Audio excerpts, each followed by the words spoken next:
Hi guys, today we're going to be working on point of view.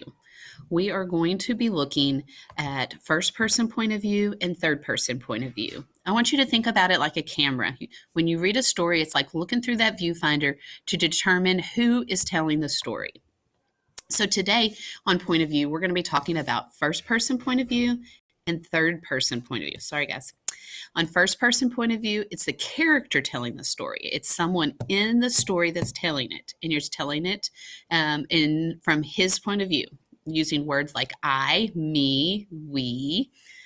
Then there's third person point of view. The third person point of view, the story is told from the author's point of view. It's like from the narrator, somebody outside the story. They use words like he, she, and they. So in first person point of view, you want to ask yourself, who is telling this story? If it is a character, then you know it's first person point of view. But don't forget to look for those clue words like I, me, we, our.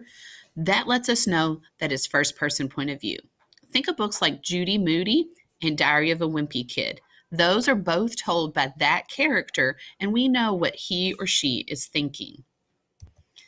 On third person point of view, you want to think again, who's telling the story, but it's not going to be a character. It's going to be somebody outside from the story. The person's not involved in the actual story. And then you'll know their actions of all the characters. Look for clue words like he, she, they. Your big reminder here is don't let the question marks confuse you. Look after them to see who is talking. And here I've given you an example. I'm having so much fun. I can't believe we get to go to Discovery Park, announced Melanie. You can see inside the quotation marks the clue words I'm and I.